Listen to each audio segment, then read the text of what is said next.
Let's head to the phones. GOP political strategist and co-founder of MustReadTexas.com, Matt Mackowiak. Matt, good morning. How are you?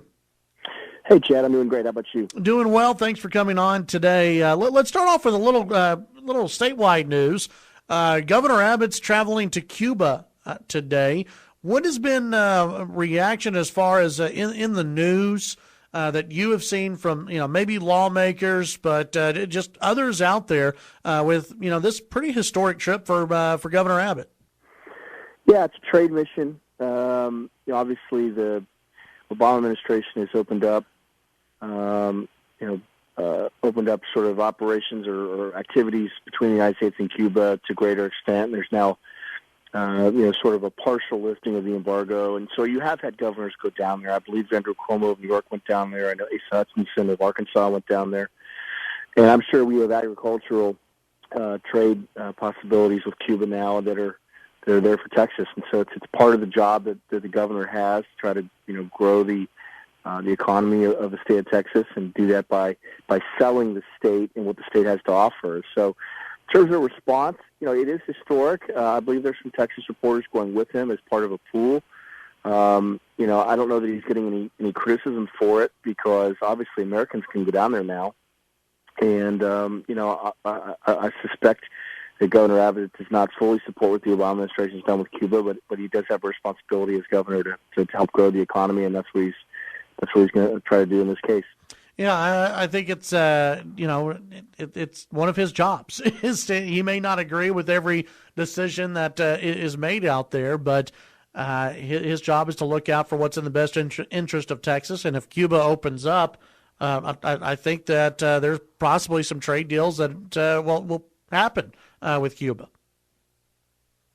Yeah, I mean, if you think about it, it's the one market in the world that's been closed to American products for 50 or 60 years. And so given its proximity to the United States, particularly to Florida, but it's also not terribly far from Texas, it does have huge potential. And so it's untapped potential, and that's why he's going.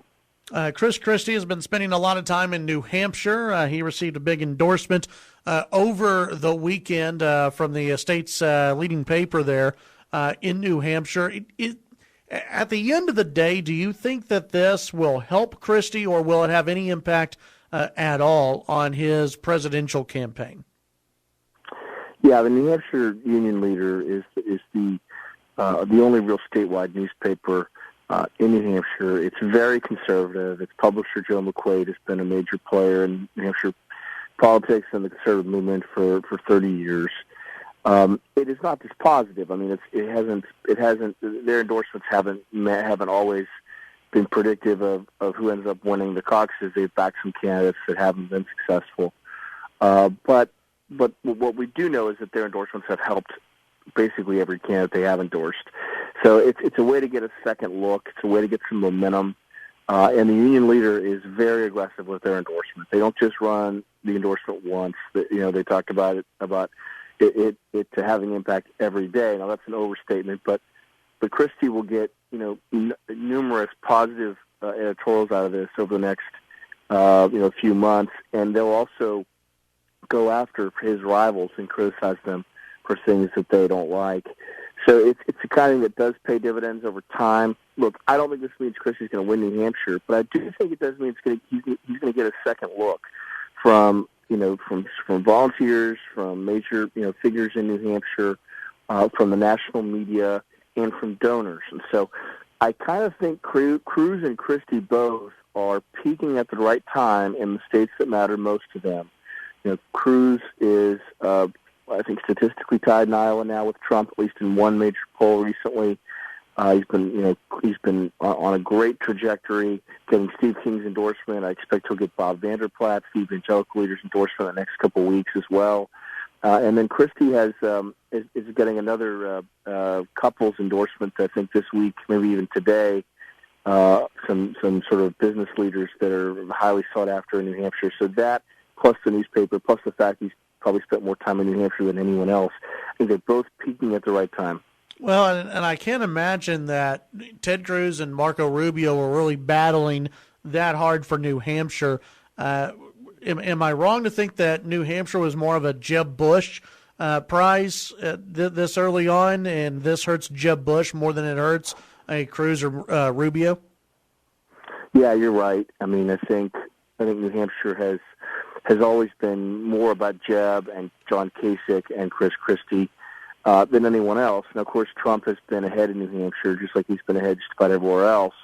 But the expectation is that state would likely end up being for Jeb, Chris Christie, or John Kasich.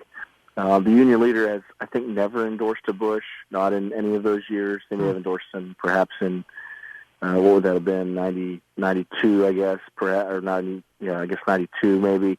But I don't believe they've endorsed a Bush. And so, there's a little bit of history there between the newspaper and the Bush family for whatever reason. But yeah, I think it hurts Kasich the most. Just because Kasich needed this kind of bump, this kind of momentum, and he's not getting it. And so, we'll see what this means going forward. But I do think, again, Christie's going to get some momentum out of this. He's going to get a second look, and he's a very, very skilled candidate. He's very, very quick on his feet. He's very confident. He's intelligent. He's been very substantive in this race, and I think he's an undervalued stock in this race at this point. Visiting with Matt Mackowiak, GOP political strategist, co-founder of MustReadTexas.com. One more 2016 question for you before we let you go, and that is just overall, we've got less than 10 weeks now until Iowa goes to the polls, and not that Iowa really decides the winner of this whole thing, but, it will knock some people out, you would think. There are a lot of stories out there about Republican candidates and Republican donors being real worried about Donald Trump getting the nomination. Is this a real concern, or do you still hold that he's got that ceiling of 30% or so that he can't get over, and that at the end of the day it's going to be somebody else, and we shouldn't worry too much? Those who don't want Donald Trump shouldn't worry too much about a Trump nomination. Yeah, from my standpoint, I still think that the odds are better that he's not the nominee than that he is, but I believe the odds that he is the nominee are unacceptably high. And look, there is a scenario where he could go out and win Iowa and New Hampshire. If that happens, there's going to be panic in the Republican Party. But look, let's play out the scenarios, okay? Look, there's one scenario where Trump wins Iowa. If he does that, that is hugely damaging to, probably ends Santorum and Huckabee's campaigns. It probably hurts Cruz. I don't think it ends his campaign, but it hurts Cruz because he wanted to get that slingshot out of Iowa. And it may even threaten the position of Iowa as the first contest in the Republican race going forward. If he wins New Hampshire, if he wins both of them, it's a total disaster. Now, if Jeb or Christie or someone else wins New Hampshire after Trump wins Iowa, then you probably have a little bit of a head-to-head race shaping up going forward in South Carolina and into the March 1st states on the SEC primary. On the other hand, if Cruz or Carson or someone else wins Iowa, that is very damaging to Trump, who's been leading in Iowa for the last 3 months. If he doesn't win Iowa, I suspect he won't win New Hampshire. So he may go 0 for 2, and at that point I could see Trump getting out. He's not someone who likes finishing anything but first in anything that he does. So, right. Again, I think people who can impact this need to step up, whether they're activists, whether they're donors, whether they're operatives. Everyone needs to do their part to remind people that Trump is not a real conservative. He'd be very dangerous as president. He's not prepared to be president of the United States, and he's doing damage to the Republican Party every single day. And so that's why you're hearing some of this panic, is that there's a lot of scenarios out there, and a few of them have Trump in a very strong position. He's doing damage not just to the Republican Party brand, but he's adding more uncertainty to this race than there needs to be. Visiting with Matt Mackowiak. Matt, what can people find on your website, MustReadTexas.com?